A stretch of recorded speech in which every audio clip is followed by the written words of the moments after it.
the program. Hello. I'm your boyfriend, George Stroumboulopoulos. Happy St. Patrick's Day. This is, so we're like 11:30, almost the end of St. Patrick's Day. Most of the people in this audience today started drinking early with Stephen and Chris. Stephen and Chris are right behind there right now. This is a wonderful holiday. If you've been celebrating St. Patrick's Day since Thursday, like most of my friends, and you're wondering which one is speaking to you right now, it's the one in the middle. That's the one. This day's evolved a lot, right? Mostly now it's about making merry and enjoying fellowship. But in the old days, it was known as the one day on the calendar where you weren't just allowed, but you were encouraged to walk up and punch an Englishman. You could get him right in the cummerbund. It was good. Oh, the old days. My fingers are still crossed for a So You Think You Can Lord of the Dance. That would be great. Just feel the fury. The web was abuzz today, too, with people trying to figure out their leprechaun name, which is not nearly as fun as figuring out your porn name or your Wu-Tang name. But I used a rudimentary name generator where you took a letter here and you kind of did this old grid. You know what my actual leprechaun name was? Warty McWoozy. And you didn't think Stroumboulopoulos could sound any sexier. But it did. How about a hand for tonight's guest, Michael Bublé? Excited about that.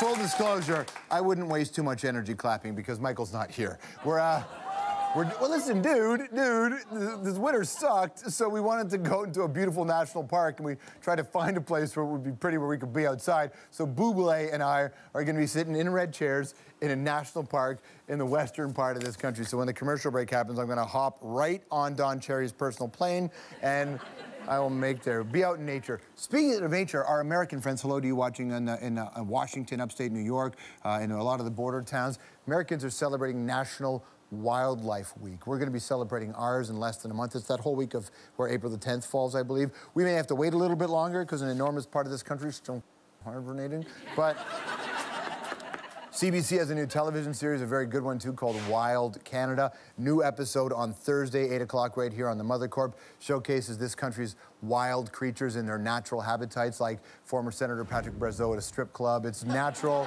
where he belongs. And education is good. We need to know this stuff. To be honest, I'm not afraid of him, because if Trudeau can beat him, I can take him. No.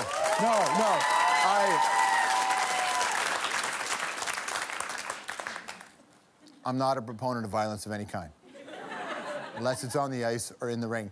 No, education's important to talk about in this context. At last count, according to Nature Canada, there were about 668 plant and animal species at risk in Canada. 668. 669 if you include Alison Redford's future. So Google News that, and you'll see what I say. But like, Google News it. I'm not a voter in Alberta. Google News it. You'll see what I'm talking about. I will say that, and I do love all animals. That's actually not true. I like most animals, but I really respect ones who can hack it downtown. Any animal can live in the wild, but one who can hack it in the city, like a raccoon or a squirrel. And I think we can all agree, especially with the big flowy tail that squirrels have, that squirrels are like a rat if a rat was in Aerosmith. That's the kind of thing. Like a squirrel is like a Steven Tyler of rats. For example, look at this here. Check this one out here. Look at this video. This guy obviously not intimidated. The squirrel doesn't care at all. First of all, don't get too close to nature. You're not supposed to. Oh, what does that leg look like? And then the squirrel just goes, listen to this. I like this. Go for you.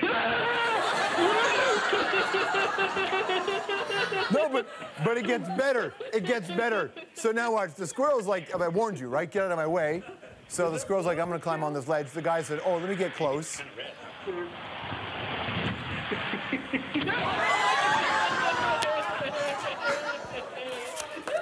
Cable guy, let's deal with today. All right, very quickly.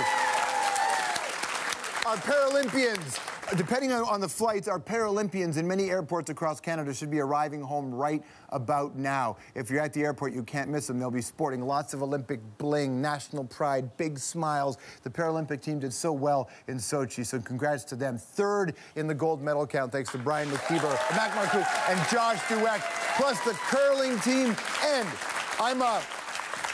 I've been on enough planes to know this, that they're on a long flight from Russia, which means it's St. Patrick's Day, and if they've been drinking all day, woo! Customs is gonna be fun. I also want to take a second, if I can, to offer my sincere condolences to the beautiful people of the Ottawa West Nepean riding. Over the weekend, you found out that you'll be losing your gracious leader, your shining star, your magnificent stallion, your own personal Bruce Banner.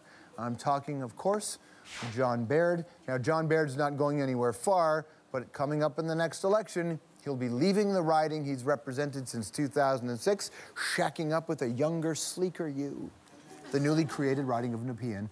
And the other voters are going to have to get all used to this heartbreak. In the next election, they've rejigged the way it works. All right, October 19th, 2015, so put it on your vision board. There will be 30, you better, because you put other dumb shit on there. You know, I want those shoes and I want this career. How about a better democracy? So, 30 new ridings across the country, 15 in Ontario, 6 in Alberta, 6 in BC, and 3 in Quebec. I was going to make a joke, but that's its own country, but whatever. Now, the reason, hey, listen, Quebec can do what they want. Now, here's the thing. Elections Canada does this when populations expand. More populations means more representation, and the winters are so long here, we know what you've been doing with extra time, because we have 30 new ridings, people. If you are curious, if those 30 new seats were in play in the last election, Elections Canada says 22 of them would have gone Conservative, 6 New Democrat, and 2 Liberal. The good news is, though, for you, if you live in a riding where there's more likely to vote Conservative, it just means you have fewer misleading robocalls that you have to deal with. All right. Now, it's true. Now, Baird, of course, has his hands full these days with the crisis in Ukraine. For the record, speaking as somebody who is half Ukrainian, just with love, don't call it the Ukraine. It's not called the Ukraine. Do you live in the Canada? Are you from the Iran or the Italy? No. It's called Ukraine.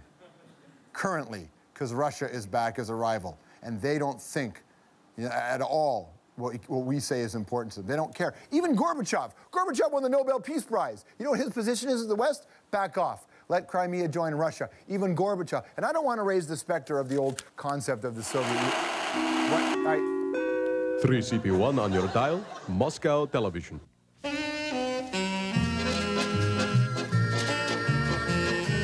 Hello, people! Welcome to What Fits into Russia. Let's put the so-called giant country of Argentina into place. Look! What about the continent? Look,